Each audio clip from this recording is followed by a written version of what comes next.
9 महीने बच्चे को कोख में रखना और फिर अपनी भी देखभाल करना, बच्चे की भी देखभाल करना, सब चीजें मैनेज करना। और एक ये औरत ही कर सकती है, घर भी संभालती है, अपनी कोख में पल रहा बच्चा भी संभालती है। इसीलिए शायद भगवान ने स्त्री को ही चुना है कि वही एक माँ का रोल निभा सकती है। उन्होंने बोला ये 20-21 दिन का था, हमें पता लगा, धक्का लगा। ऑब्वियसली धक्का तो लगना ही था क्योंकि हमें पता ही नहीं था। फिर डाउन सिंड्रोम के बारे में रिसर्च करी, फिर हमने समझा कि डाउन सिंड्रोम क्या होता है, कि एक ऐसा रिश्ता है जो हम नहीं चुन सकते, वो बच्चे का है। बच्चा हमें चुन के आता है। तो मतलब इसने मुझे चुना था कि ये गुंजन ही मुझे मम्मा चाहिए। बस वहीं से हमारी जर्नी शुरू हुई है। जी, मैं इसको बिजनेस करवाती हूँ चॉकलेट्स का, और इसको पेंटिंग्स करना पसंद है। दोनों बच्चों को मेरी पेंटिंग्स करना पसंद है, तो बेटी ने इसकी क्लासेस ली, उसने भी सिखाया इसको कुछ। मम्मा को प्यार करते हो? मम्मा को प्यार करते हो कि डैडी को? मम्मा को प्यार करते हो? ठीक है। घूमने किसके साथ जाना है?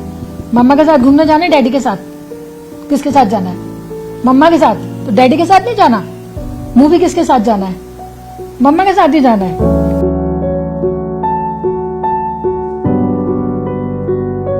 वैसे ਤਾਂ ਮਾਂ ਦੀ ਮਮਤਾ ਨੂੰ ਕਹੀਏ ਕਿ ਸ਼ਬਦਾਂ ਦੇ ਵਿੱਚ ਉਸ ਦਾ ਜ਼ਿਕਰ ਨਹੀਂ ਕੀਤਾ ਜਾ ਸਕਦਾ, ਲੇਕਿਨ ਹਰ ਮਾਂ ਦੀ ਆਪਣੀ ਕਹਾਣੀ ਹੈ, ਹਰ ਮਾਂ ਦਾ ਆਪਣਾ ਸੰਘਰਸ਼ ਹੈ। ਉਸ ਸੰਘਰਸ਼ ਨੂੰ ਕਿਵੇਂ ਜੀਣਾ ਹੈ, ਕਿਵੇਂ ਸਾਰੀ ਚੁਣੌਤੀਆਂ ਤੋਂ ਦੂਰ ਕਰਨਾ ਹੈ, ਇਹ ਸਿਰਫ ਇੱਕ ਮਾਂ ਹੀ ਜਾਣਦੀ ਹੈ। ਵੈਸੇ ਤਾਂ ਔਰਤ ਨੂੰ ਕਿਹਾ ਜਾਂਦਾ ਹੈ ਕਿ ਬਹੁਤ ਜ਼ਿਆਦਾ ਕਹੀਏ ਕਿ ਉਹਨਾਂ ਦੇ ਵਿੱਚ ਪੇਸ਼ੈਂਸ ਹੁੰਦੀ ਹੈ ਅਤੇ ਪੁਰਸ਼ਾਂ ਦੇ ਮੁਕਾਬਲੇ ਜ਼ਿਆਦਾ ਉਹ ਚੀਜ਼ਾਂ ਨੂੰ ਸਮਝਦੀ ਹੈ ਬਰੀਕੀ ਨਾਲ, ਲੇਕਿਨ ਇੱਕ ਮਾਂ ਦਾ ਜਿਹੜਾ ਸਮਰਪਣ ਹੈ, ਖੈਰ ਉਸਦੇ ਅੱਗੇ ਤਾਂ ਕਹੀਏ ਕਿ ਕੋਈ ਵੀ ਜਿਹੜਾ ਉਸਦਾ ਸਾਨੀ ਨਹੀਂ ਹੈ, ਜਾਂ ਕਹਿ ਸਕਦੇ ਹਾਂ ਕਿ ਉਸਦੀ ਬਰਾਬਰਤਾ ਕੋਈ ਨਹੀਂ ਕਰ ਸਕਦਾ। ਤੇ ਜਿਵੇਂ ਮਦਰਸ ਡੇ ਹੈ ਤੇ ਮਾਵਾਂ ਦੇ ਲਈ ਖੈਰ ਇੱਕ ਦਿਨ ਨਹੀਂ ਹੁੰਦਾ, ਕਿਉਂਕਿ ਉਹਨਾਂ ਦੇ ਲਈ 365 ਦਿਨ ਜਿਹੜੇ ਹੈ ਉਹ ਬਰਾਬਰ ਹੀ ਰਹਿੰਦੇ ਨੇ, ਕਿਉਂਕਿ ਉਹਨਾਂ ਦਾ ਜੀਵਨ ਹੀ ਆਪਣੇ ਬੱਚਿਆਂ ਦੇ ਨਾਲ ਹੁੰਦਾ ਹੈ। ਤੇ ਇੱਕ ਹੋਰ ਮਦਰ ਦੇ ਨਾਲ ਤੁਹਾਨੂੰ ਮਿਲਾਉਂਦੇ ਨੇ ਗੁੰਜਨ ਨੇਗੀ ਜੀ ਨੇ। Ma'am happy mothers day. Thank you so much, thank you so much. Motherhood ਦੀ ਜਦੋਂ ਵੀ ਗੱਲ ਕਹੀ ਜਾਂਦੀ ਹੈ, ਇੱਕ ਮਾਂ ਬਣਨਾ, ਇੱਕ ਮਾਂ ਹੋਣਾ ਕਿੰਨਾ ਕੀ ਜ਼ਿਆਦਾ ਕਹੀਏ ਕਿ ਇੱਕ ਔਰਤ ਦੇ ਲਈ ਜ਼ਰੂਰੀ ਹੈ। देखिए, एक तो ये माँ बनने का सौभाग्य उस स्त्री को ही मिलता है ना, तो ये अपने में ही एक बहुत बड़ा हमारे लिए है। और बहुत मतलब माँ का एक नया जन्म होता है, बच्चे को हम जन्म देते हैं तो एक हमारा भी नया जन्म होता है। 9 महीने बच्चे को कोख में रखना और फिर अपनी भी देखभाल करना, बच्चे की भी देखभाल करना, सब चीजें मैनेज करना। और एक ये औरत ही कर सकती है, घर भी संभालती है, अपनी कोख में पल रहा बच्चा भी संभालती है, और जो वर्किंग होती है वो ऑफिस भी संभालती है, और सब तरीके की चीजों को संभाल सकती है। इसीलिए शायद भगवान ने स्त्री को ही चुना है कि वही एक माँ का रोल निभा सकती है, क्योंकि हमारी जो सहनशीलता है, जो हमारे अंदर ममता है, वो एक स्त्री ही कर सकती है। ऐसी बात नहीं, पुरुष भी करते हैं, लेकिन स्त्रियों का वो थोड़ा आंकड़ा ज्यादा है। हम लोगों का पेशेंस लेवल भी ज्यादा है, हम लोगों की अंडरस्टैंडिंग भी लेवल भी ज्यादा है। तो यही है कि I am also blessed with 2 children, और मदरहुड को मैं खूब इंजॉय करती हूँ अपने। ਅੱਛਾ, 2 ਬੱਚੇ ਨੇ ਮੈਮ, ਤੁਸੀਂ ਦੱਸਿਆ ਬੇਟਾ ਆਦਿਤਿਆ ਤੇ ਇੱਕ ਬੇਟੀ ਹੈ ਤੁਹਾਡੀ ਜਿਹੜੀ ਬੀਟੈਕ ਕਰ ਰਹੀ ਹੈ, ਤੁਸੀਂ ਦੱਸਿਆ ਸੀਗਾ। ਆਦਿਤਿਆ, ਕਿਉਂਕਿ ਡਾਊਨ ਸਿੰਡਰੋਮ ਤੁਹਾਨੂੰ ਤੁਸੀਂ ਦੱਸਿਆ ਕਿ ਤੁਹਾਨੂੰ ਪ੍ਰੈਗਨੈਂਸੀ ਤੇ ਤੁਹਾਨੂੰ ਤਾਂ ਖੈਰ ਬਾਅਦ ਚ ਪਤਾ ਲੱਗਿਆ ਕਿ ਪ੍ਰੈਗਨੈਂਸੀ ਦੌਰਾਨ ਪਤਾ ਲੱਗ ਸਕਦਾ ਹੈ, ਤੁਹਾਨੂੰ ਕਦੋਂ ਪਤਾ ਲੱਗਿਆ? जी, ऐसा है कि मैं दिल्ली से हूँ, तो ये पूरी प्रेगनेंसी मेरी हेल्दी रही, और मैं जॉब करती थी, तो मैं पूरी जॉब प्रेगनेंसी में करती रही, मुझे किसी तरह की कोई प्रॉब्लम नहीं आई। लास्ट में जाके ऑपरेशन से इनका बर्थ हुआ। बर्थ होने के बाद भी हमें नहीं पता लगा, क्योंकि ये मतलब इनके पैरामीटर सारे नॉर्मल थे, देखने में एक्टिव था, सब कुछ था। घर आए हैं तो वैक्सीनेशन वगैरह के दौरान हमें डॉक्टर ने थोड़ा सा बोला कि आप एक बार इनका कुछ फीचर्स हैं ऐसे कि हमें लग रहा है कि बच्चा डाउन सिंड्रोम है। तो हमने तो ये शब्द ही पहली बार सुना था, हमें तो पता ही नहीं था। हमें लगा डाउन सिंड्रोम जैसे खांसी जुकाम बुखार कुछ है, शायद कुछ ऐसा ही डॉक्टर बोल रहा है। तो उसने बोला कि जाके आप एक बार एम्स में दिखा लीजिए दिल्ली के। फिर वहां हम गए, दिखाया, उन्होंने बोला ये 20-21 दिन का था, हमें पता लगा, धक्का लगा। ऑब्वियसली धक्का तो लगना ही था क्योंकि हमें पता ही नहीं था। फिर डाउन सिंड्रोम के बारे में रिसर्च करी, फिर हमने समझा कि डाउन सिंड्रोम क्या होता है। फिर जब एक बार समझ आ गया कि ठीक है ये बच्चा है, हमें भगवान ने दिया है। सबसे बड़ी बात तो ये है कि मैम आप ये बात सुनिए कि एक ऐसा रिश्ता है जो हम नहीं चुन सकते, वो बच्चे का है। बच्चा हमें चुन के आता है, ठीक है ना। हम लव मैरिज करते हैं, हम हस्बैंड चुन लेते हैं, उसके बाद उनको परिवार जो हमें मिलता है, और बच्चा हमें चुन के आता है। तो मुझे लगा कि इसने मुझे अगर चुना है तो कुछ ना कुछ तो भगवान ने सोच रखा होगा कि इसने मुझे ही क्यों चुना है। जैसे कि आप देखते हैं कि जब नॉर्मली भी आप प्रेग्नेंट होते हैं तो आसपास बहुत लेडीज आप देखती हैं जो प्रेगनेंसी हैं, किसी के बच्चा डाउन सिंड्रोम नहीं हुआ, मैंने भी देखा था, मेरे को ही क्यों हुआ। और मेरी तो उम्र भी कम थी और इस तरीके की कोई फैमिली हिस्ट्री भी नहीं थी। तो मतलब इसने मुझे चुना था कि ये गुंजन ही मुझे मम्मा चाहिए। बस वहीं से हमारी जर्नी शुरू हुई है। हर चीज तो स्ट्रगल रहा है, लेकिन दो तरीके हैं ना, या तो परेशान होके करो या अच्छे से करो। तो मैंने सोचा परेशान रह के करेंगे तो ये भी परेशान रहेगा, इसको पॉजिटिव लेते हैं। तो इसकी जो अच्छी चीजें हैं, जो इसकी अच्छी क्वालिटीज हैं, मैंने उस पर काम करना शुरू किया। ये बहुत इमोशनल है, बहुत अंडरस्टैंडिंग है और चीजों को समझता है, सारी एनवायरनमेंट को समझता है और बहुत डेलिकेट है, इतना इमोशनल है, मतलब बहुत केयरिंग बच्चा है। तो मुझे लगा कि नहीं, भगवान ने इतना केयरिंग बच्चा मुझे दिया है तो मुझे भी इसकी उतनी ही केयर करनी चाहिए। तो तब से हमारी जर्नी यही शुरू है। तो ये 22 साल के हैं हमारे बेटे आदित्य और सारा काम खुद कर लेता है, इंडिपेंडेंट है, समझता है। होम स्कूलिंग में इसकी करवा रही हूँ। बेसिक इसको सब आता है, लिखना पढ़ना। अब जॉब एम्प्लॉयमेंट थोड़ा सा चैलेंज है इंडिया में, नॉर्मल लोगों के लिए चैलेंज है तो इन बच्चों के लिए तो ऑब्वियसली ज्यादा ही चैलेंज है।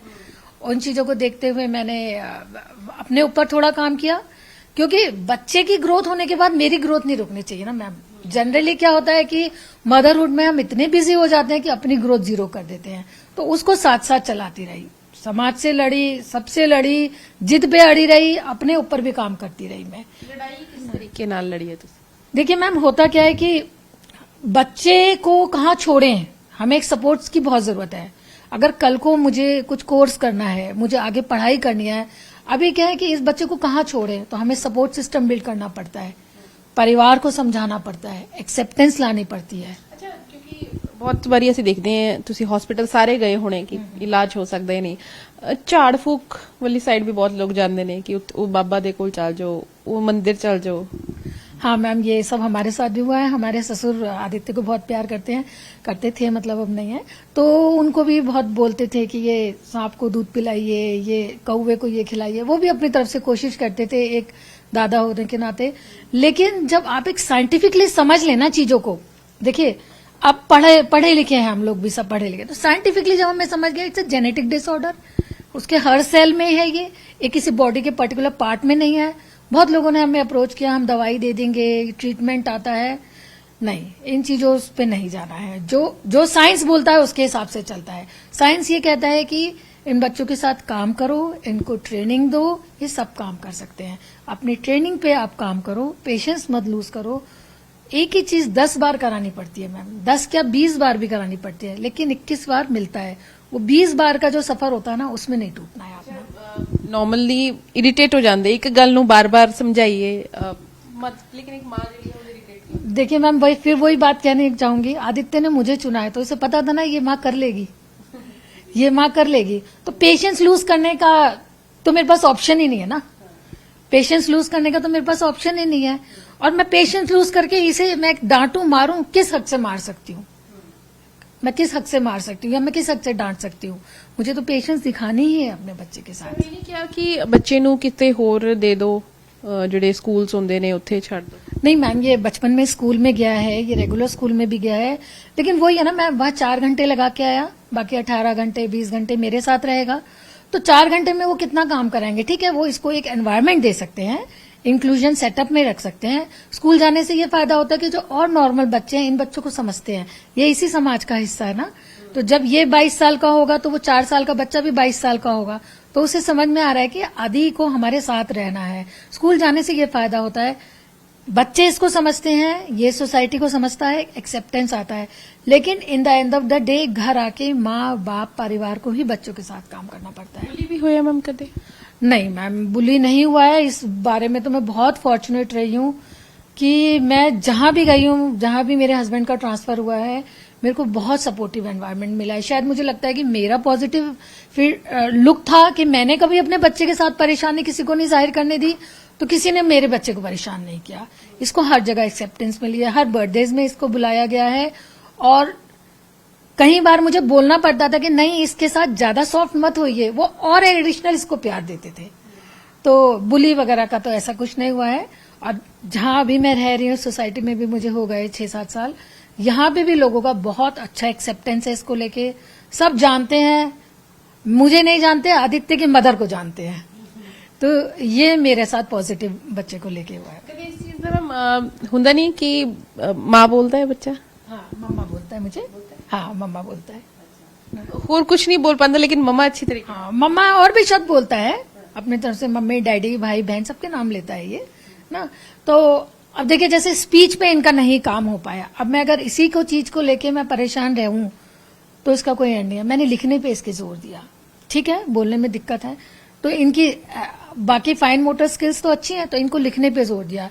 तो जैसे कहीं जाना है, कहीं बच्चा गुम हो जाए, कुछ हो जाए, तो इनको फोन यूज करना सिखाया, इनको लिखना सिखाया, घर का एड्रेस याद कराया, मम्मी पापा का नाम लिखना सिखाया, फोन नंबर याद कराया, ताकि कोई क्राइसिस है तो अपने को कैसे संभाल सके। तो वही है कि मुझे विश्वास था ये कर लेगा, इसने करा।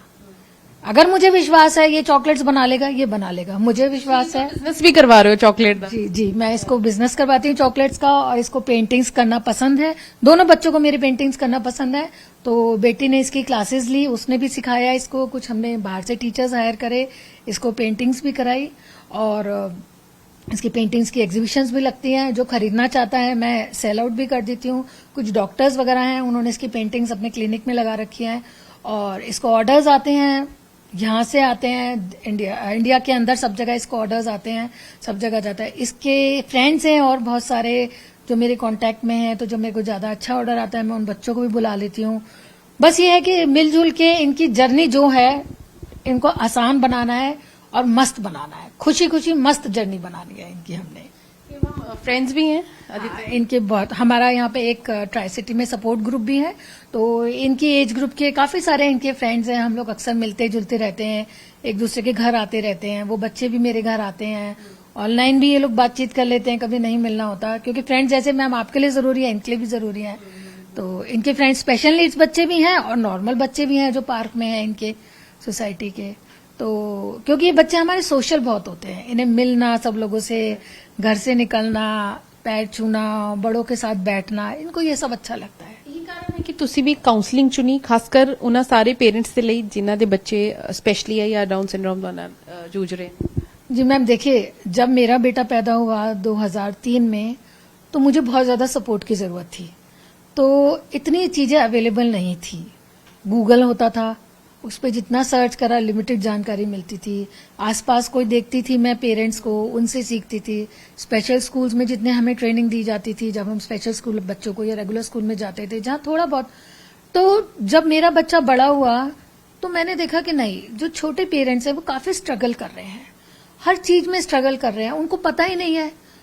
तो मैंने डिप्लोमा करा community based rehabilitation, Bangalore university से कोर्स करा मैंने, फिर इंटेलेक्चुअल डिसेबिलिटी पे फर्दर डिप्लोमा करा, फिर मैंने एज ए काउंसलर ही काम करना शुरू कर दिया। मैंने कहा बहुत यंग पेरेंट्स हैं जिनको जरूरत है मेरी, तो उनकी काउंसलिंग क्यों ना करी जाए, उनको स्टेप बाय स्टेप तरीका बताया जाए। ये लाइफ लॉन्ग जर्नी है मैम, ये आज की नहीं है ना कि बच्चे को 12th करा दी, अब तो बच्चा ग्रेजुएशन करेगा, ग्रेजुएशन करा दी, अब बच्चा शादी हो जाएगी, जॉब नहीं। ये तो हमारी पूरी जर्नी है, ये हमारी लाइफ लॉन्ग जर्नी है। तो इसके लिए पेरेंट्स को तैयार करना, इमोशनली तैयार करना, मेंटली तैयार करना, फाइनेंशियली तैयार करना, ये मुझे लगता है जरूरी है। पेरेंट्स ਤਿਆਰ ਹੁੰਦੇ ਵੀ हैं कि ਉਹਨਾਂ ਦੇ ਡਾਊਟ ਰਹਿੰਦਾ है? मैम देखिए, अब जो नई जनरेशन बोलूं, जिसे बोलूं कि जिनके बच्चे 5 साल के हैं, 6 साल के हैं, बहुत एग्रेसिव हैं पेरेंट्स, बहुत। जो शायद मेरा बच्चा 5 साल में नहीं कर पाता था ना, आजकल के पेरेंट्स उसको एज अ चैलेंज लेते हैं, पॉजिटिविटी के साथ एकदम। डाउन सिंड्रोम नहीं हम करवाएंगे, नहीं करेगा, क्यों नहीं करेगा, बस वही हमारा काउंसलिंग का काम आता है कि हम उनको बोलते हैं कि एक तो थोड़ा सॉफ्टनेस नहीं दिखानी बच्चे पे, ठीक है, स्पेशल चाइल्ड है, आप सॉफ्ट कॉर्नर रखोगे ना, वो उसका एडवांटेज लेगा। जैसे आप नॉर्मल बच्चों के साथ स्ट्रिक्ट रहते हैं ना, इनके साथ भी स्ट्रिक्ट रहिए। अभी तो छोटा है, 6 साल तक आपने जितना मॉडिफाई करना है कर लीजिए बच्चे को, उसको स्कूल के लिए ट्रेन करिए। अब तो इतना अच्छा हो गया कि रेगुलर स्कूल में हमारे बच्चे को एडमिशन मिलता है। कहीं एक आध केस होता है, प्रॉब्लम आती है, तो हम जाके वहां काउंसलिंग करते हैं, पेरेंट्स की, टीचर्स की काउंसलिंग करते हैं, नहीं एडमिशन दीजिए।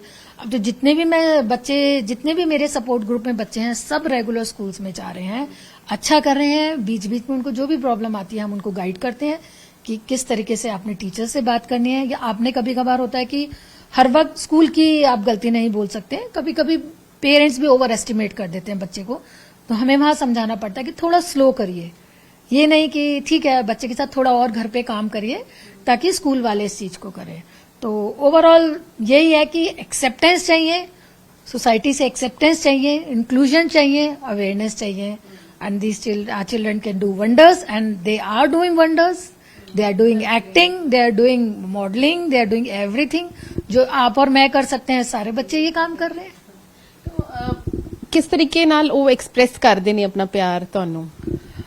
अब किस तरीके से नाल एक्सप्रेस करते हैं, तो अगर मैं थोड़ी देर भी, हाँ बाबू मम्मा को प्यार करते हो? मम्मा को प्यार करते हो कि डैडी को? मम्मा को प्यार करते हो, ठीक है। घूमने किसके साथ जाना है? मम्मा के साथ घूमने जाना है, डैडी के साथ? किसके साथ जाना है? मम्मा के साथ। तो डैडी के साथ नहीं जाना। मूवी किसके साथ जाना है? मम्मा के साथ ही जाना है। तो इन्हें बातें तो अपनी पता है सारी कि मुझे किसके साथ कहाँ जाना है, और आपका फेस बहुत अच्छा से रीड कर लेते हैं। अगर मैं कोई मूवी देख रही हूँ और कोई इमोशनल सीन है और मेरा आंसू झलक आए, तो पानी लेकर आएगा मेरे लिए, टिश्यू लेकर आएगा और उसको पॉज कर देगा कि मम्मी आपको रोना नहीं है इसमें। तो बहुत बहुत इमोशनल है और चीजों को समझते हैं, अच्छे से समझते हैं। ਜਰਨੀ ਦੇ ਵਿੱਚ ਬਹੁਤ ਵਾਰ ਤੁਹਾਡੀ ਵੀ ਹਿੰਮਤ ਜਵਾਬ ਦਿੰਦੀ ਹੋਣੀ ਹੈ, ਕਿਵੇਂ ਆਪਣੇ ਕੋਪ ਅਪ ਕੀਤਾ, ਕਿਵੇਂ ਆਪਣੇ टीयर्स छुपाए अपने बच्चे? तो देखिए ऐसा होता है कि कभी ना कभी कहीं ना कहीं हर माँ टूटती है, चाहे मैं आदित्य की मदर हूं चाहे कोई नॉर्मल बच्चे की माँ हो। उस पे क्या होता था कि आप अपने बड़ों के पास जाते हो। ऐसे ही मैं बहुत फॉर्चुनेट हूं कि मेरे पास भी बहुत अच्छा सपोर्ट ग्रुप है बड़े पेरेंट्स का, कि मुझे कोई दिक्कत होती है मैं तुरंत उनको कॉल करती हूँ।